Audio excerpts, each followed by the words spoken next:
Leading us into our next news story here, we got a clip from Project Veritas of a Trinity School, New York City school director of student activities touts sneaking political agenda into the classroom. I know this isn't anything new particularly, but I just would like to go over this and kind of expose it and get Project Veritas a little bit here on the Bald Brad Show to have you see really what's going on in the classroom without parental acknowledgement, as well as just a lot of Americans out there don't really know what's going on in the classroom because it's sneaky, it's deceiving, and it's manipulative, and they're doing it to your children. Let's go ahead and roll it.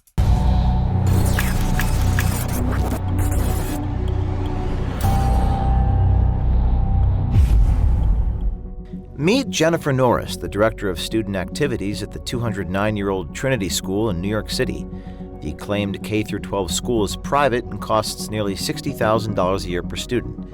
Norris met with one of her undercover journalists where she divulges, if not brags, about how her political views impact how she performs her job at Trinity, a school that prides itself, according to their website, as a place for, quote, a balanced educational program for body and soul.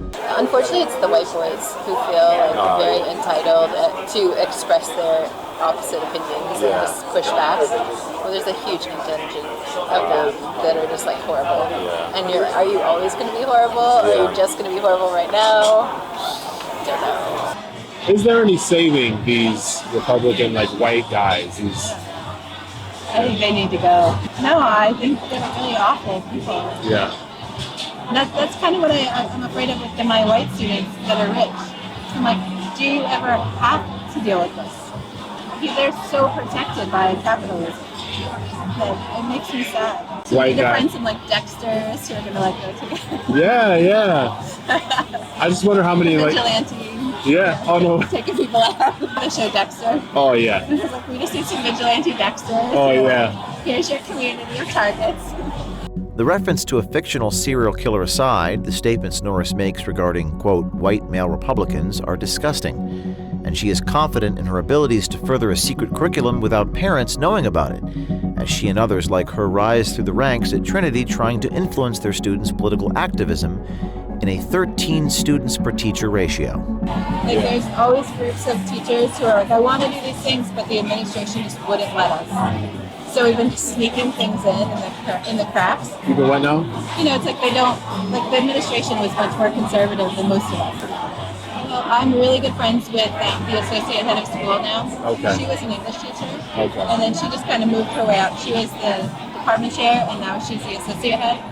And so I go and talk to her all the time, and she has been amazing. She really cares and has the power to change things. Yeah. So I feel like I finally have an in to get it. You're an activist.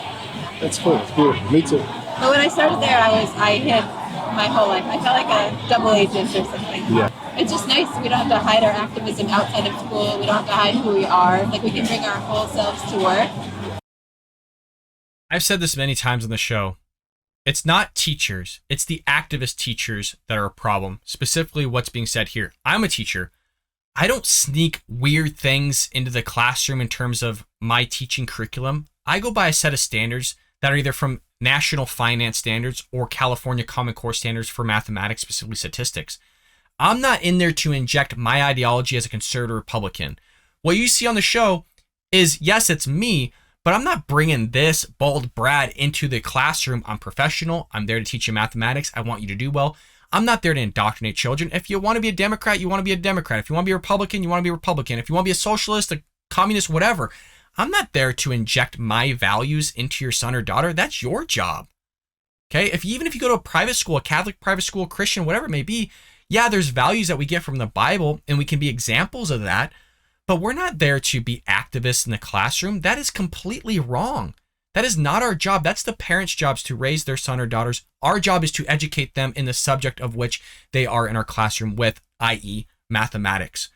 So I just want to be having a clear distinction there. That is not the role of a teacher to indoctrinate your children based on their ideologies and their activism. That is completely wrong. And do the important work now. So with my role, I give them all the art supplies. I can make posters together. We have people go to every march.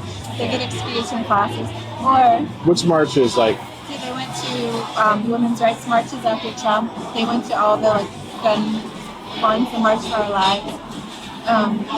When it's fun too because if they do march out of school, because sometimes it's a political protest, and so we don't actually give them the grace period, but we do. We don't punish them. But if they do it, then they have to serve detention, and then during detention, we talk about social justice and like do much more education. It's kind of there. it's really you're giving them an opportunity to be encouraged. It's like the punishment of detention, but it's not punishment. Yeah, that's awesome. That's awesome. Do you encounter any of that here, like parents or staff who are kind of conservative? Not really. I mean, it's a 300-year-old school. Yeah. So, I mean, clearly based on white supremacy, and it was started in Trinity Church, which was like built by slaves, and they're starting to like grapple with the history of their school. But I think people know. I mean, we're not as left as I am for sure, but it's definitely a school where conservatives would not feel comfortable. Yeah. So That's kind of good. Yeah, and I just keep trying to like disrupt wherever I can. Yeah. And now that I'm in this position, I have so many opportunities to do that. Norris is confident that her activism would make conservatives uncomfortable. Here she is explaining how she uses her position as the director of student activities to continually push her agenda. Twice a week, I bring in speakers from outside. Oh, cool. And so that's been a huge opportunity for Awesome. me to like just bring things, any social justice issues or just people's experiences. They haven't had them. Yeah. So it's been really fun. Do you have to fight with the staff about not letting conservatives speak? No, I mean, I talked to the principal, and I was like, so if I'm running this, like, I'm 100% democratic with the students. Yeah. I will tell them the options, and they are voting. I'm not going to just be like, these are our speakers for the year. Like, I want to make sure the kids are engaged and care. Yeah. So I do put a lot of it on them, but I said, there are some speakers I am not even going to put on the plate for them.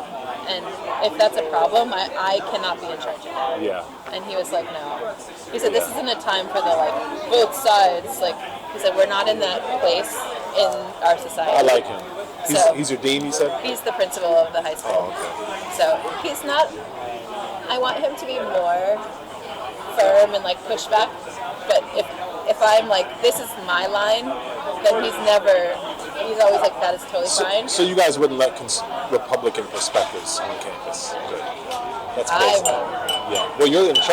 So there you have it. There's more to it. This is actually part 2 of the exposure from Project Veritas. And there was an update, I believe James O'Keefe released today on Twitter talking about how she's been put on a leave of absence, a paid leave of absence, and that the school is putting an investigation. And the school said, hey, what she said does not fall in line with what we believe in as an institution, as a school. But I've been telling people that you're having these progressive left, these activist teachers infiltrate not just the public school system. I've been saying quite some time, even the private education system, it's happening, and it's manipulating things within there as well without your knowledge, without you even knowing what they're actually teaching in the classroom. That's why I've always said, you got to ask your son or daughter what's actually being said in the classroom. What are they really teaching them? Look at their books, look at their curriculum, because they will sneak it in there. And that's why we saw Ron DeSantis, governor of Florida, go in and remove certain textbooks, even if it was one sentence or two. If they're pushing CRT or a certain narrative, that textbook needs to be out. It needs to be gone. Sometimes a teacher will put things in there that are accidentally pushing a narrative. I always specify with my students, again, I teach stats class. There's a lot of stats in there. It might be about, pro-gun or gun advocacy or something like that.